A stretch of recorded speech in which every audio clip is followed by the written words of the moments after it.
வெற்றிவேல் முருகனுக்கு அரோஹரா. നവംബർ 10-ാം തീയതി തിങ്കളാഴ്ച കൃഷ്ണപക്ഷത്തിലെ ഷഷ്ടി ദിനാണ്. തൈപ്പിറൈ ഷഷ്ടിയും കൂടിയാണ് അറിയപ്പെടുന്നത്. ഇന്ന് നമ്മൾ ഈ ഒരു ടോപ്പിക്കിനെ കുറിച്ചാണ് പറയാൻ പോകുന്നത്.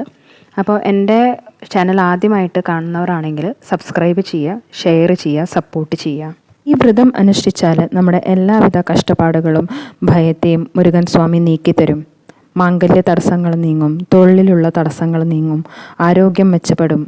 ഓരോരുത്തരുടെ അവസ്ഥയുടെ അനുസരിച്ചിട്ട് വ്രതം അനുഷ്ഠിക്കാം. ഷഷ്ടി ദിവസം ഭഗവാന്റെ ഫോട്ടോയുടെ മുന്നിൽ വിളക്ക് കൊളുത്തി സ്കന്ദഷഷ്ടി കവചം ചൊല്ലാം, അല്ലെങ്കിൽ വായിക്കുകയോ ചെയ്യാം. ഈ ദിവസം വ്രതം അനുഷ്ഠിച്ചാൽ ശിവഭഗവാനെ ദർശിച്ച ഫലം കിട്ടും. ആരുടെയെങ്കിലും ജാതകത്തിൽ ചന്ദ്രൻ ബലഹീനമാണെങ്കിൽ അവർ വ്രതം അനുഷ്ഠിച്ചാൽ ദോഷം നീങ്ങിപ്പോവാൻ സഹായിക്കും. ഷഷ്ടി ദിവസം അബദ്ധത്തിൽ പോലും ചെയ്യാൻ പാടില്ലാത്ത കാര്യങ്ങളുണ്ട്. കടം വാങ്ങാനോ തിരിച്ചടയ്ക്കാനോ പാടില്ല. കൂടുതൽ നേരം ഉറങ്ങാൻ പാടില്ല. ആവശ്യമില്ലാതെ ആരുമായി വഴക്കിടാനും പാടില്ല. മാംസാഹാരം കഴിക്കാനോ പാചകം ചെയ്യാനോ പാടില്ല. ഈ ദിവസം പൂർണ്ണ മനസ്സോടെ ഭക്തിയോടെ വ്രതം അനുഷ്ഠിച്ച് മുരുകൻ സ്വാമിയെ ആരാധിച്ചാൽ നമുക്ക് ഏത് ദോഷങ്ങളും ഉണ്ടെങ്കിലും സാക്ഷാൽ മുരുകൻ സ്വാമി കാത്തുരക്ഷിക്കും.